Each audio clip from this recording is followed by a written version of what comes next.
I'm Dr. Maya Sterling, a therapist who has spent years listening to stories that people never dare to tell out loud. Behind every smile there can be secrets, and behind every promise there can be betrayal. These are not just stories, they are confessions from the hearts of those who trusted me with their pain. Today I want to share one of those stories with you. But before we begin, make sure to subscribe and turn on the notification bell, so you never miss another confession from my therapy room. She came to me one rainy afternoon, eyes swollen from crying, hands clenched tightly around a tissue as if letting go of it would mean letting go of her last bit of strength. For the sake of her privacy, I'll call her Anna. Anna was 32 years old, a marketing executive, married for 6 years to a man she once believed was her soulmate. On paper, her life looked perfect. A stable marriage, a comfortable home, and a husband who provided well. But as she sat in front of me, her voice cracked when she said, "Maya, I don't recognize myself anymore. I've done something I swore I would never do." Her story wasn't about a lack of love, it was about a lack of presence. Her husband, deeply focused on his career, spent long hours at the office, often returning home late, exhausted and distracted. For years, Anna felt like a shadow in her own marriage, present but unseen, loved but not truly valued. That loneliness would soon open a door she never thought she'd walk through.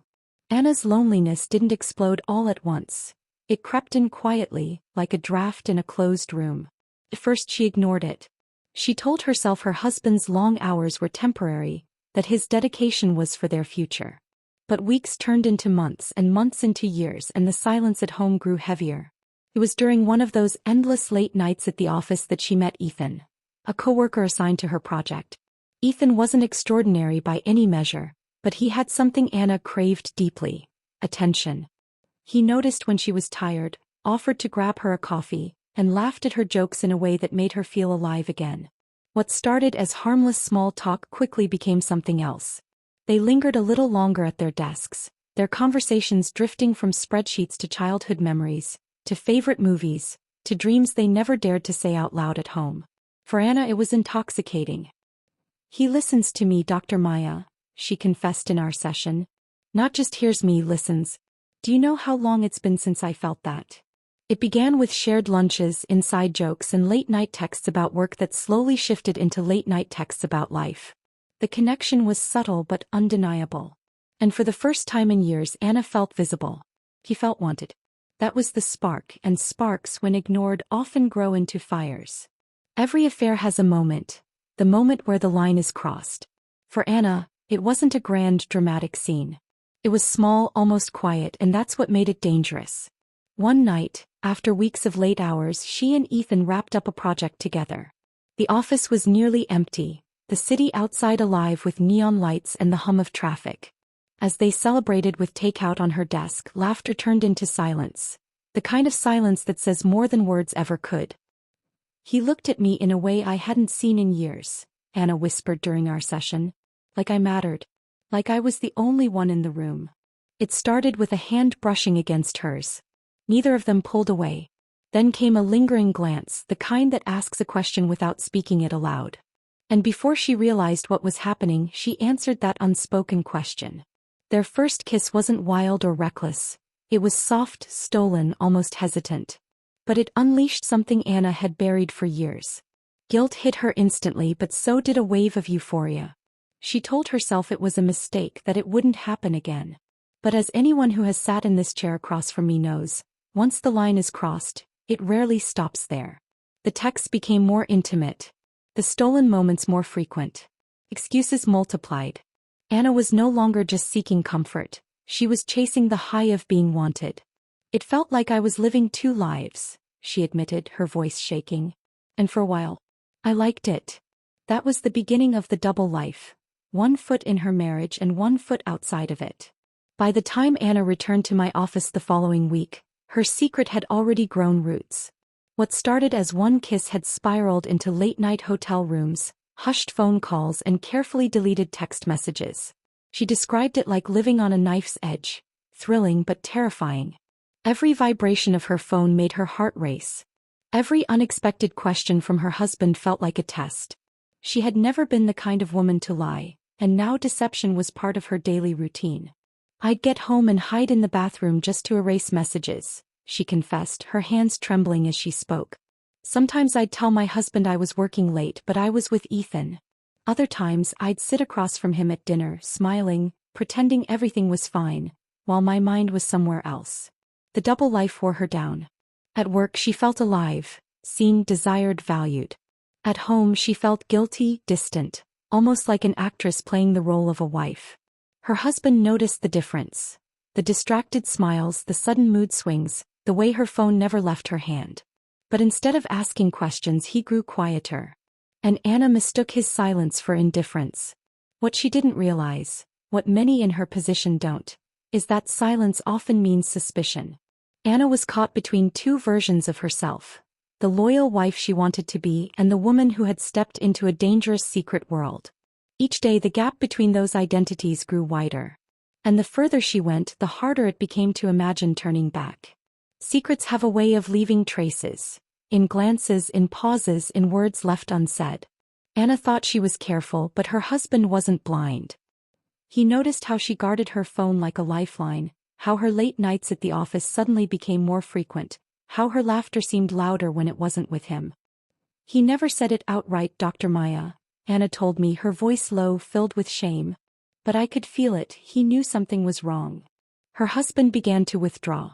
At dinners, his questions became shorter, his eyes searching hers for honesty she couldn't give. Sometimes he'd come home early from work, only to find her startled, rushing to put her phone away.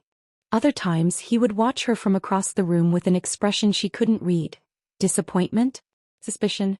Heartbreak? One evening when she came home late again, he simply asked, "Anna, is there someone else?" She froze. Her heart pounded. But instead of confessing, she shook her head, insisting it was just work. He didn't push further, not that night. Instead, his silence deepened. Anna described it as torture. It was like living with a ghost. He was there, but he wasn't really there anymore. And the worst part? I knew I was the one who created that distance. The house that once felt warm now echoed with unspoken words. Her husband's suspicion grew, but so did his restraint, almost as if he was waiting for the truth to reveal itself. Affairs rarely stay in the shadows forever. For Anna, the secrecy that once felt thrilling began to feel suffocating.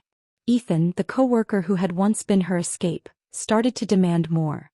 "You can't keep living two lives," he told her one night after they met in a quiet cafe. "You need to choose. Him or me." Anna recounted this moment to me with tears streaming down her face. "Maya, I thought this was supposed to make me happy, but instead I feel trapped." She didn't want to lose her husband, the man she had built a life with, the stability, the home they had created. But she also couldn't imagine letting go of Ethan, who gave her the spark she hadn't felt in years. The pressure mounted. She started having anxiety attacks before going home, her heart racing whenever her husband looked at her too long.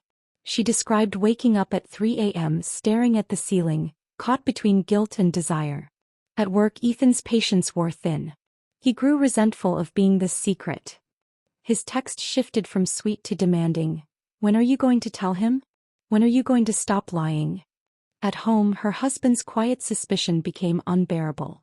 He no longer reached for her hand at night. Their conversations dwindled to surface-level exchanges about groceries and bills. Anna was unraveling. By the time she came to see me, she wasn't asking how to fix things anymore. She was asking how to survive the collapse she knew was coming. When Anna sat in front of me, torn between two men, I reminded her of something many people in her situation don't want to hear. Affairs are rarely about the other person. They're about the void inside us that we never addressed. Anna wasn't chasing Ethan because he was extraordinary. He was chasing the feeling of being seen. Her husband wasn't cruel or unloving. He was distracted, absorbed in his career, believing that providing was enough.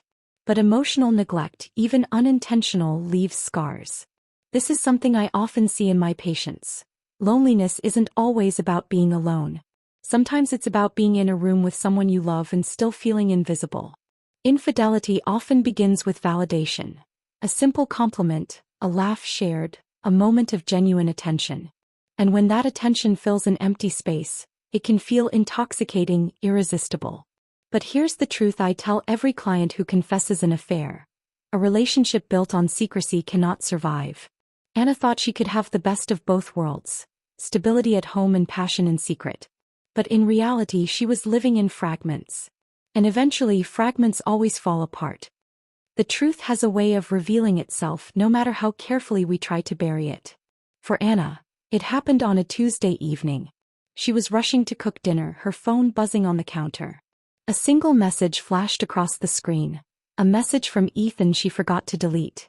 Her husband saw it before she could. It wasn't explicit. Just a few words, "I miss you already." But those words said everything. She described that moment to me as if time stopped. Her husband's face turned pale, his hands shaking as he set the phone down. "How long?" he asked her. Not who, not why, just how long. Anna tried to explain, but explanations sound like excuses when trust is already broken. The confrontation was explosive. Years of quiet suspicion erupted into shouting, tears, and silence so heavy it felt like the walls themselves were crumbling. The fallout was swift. Ethan, who once promised passion and escape, backed away the moment things got complicated. He didn't want to be the reason for a divorce. And her husband? He couldn't look at her the same way again. Within weeks he filed for separation. Anna lost both men, the one she had built a life with and the one she thought was her escape. What she was left with was emptiness, shame, and 1,000 questions she couldn't answer. "Maya," she whispered through her tears, "I don't know who I am anymore." That was the consequence. Not just the end of her marriage, but the loss of the person she believed herself to be. As I sat across from Anna, watching her break under the weight of her choices, I was reminded of something I've seen again and again in my years as a therapist. People rarely set out to destroy their lives. Affairs don't begin with betrayal. They begin with loneliness, with silence, with needs left unspoken. But here is the painful truth. What feels like comfort in secret often becomes poison in the light.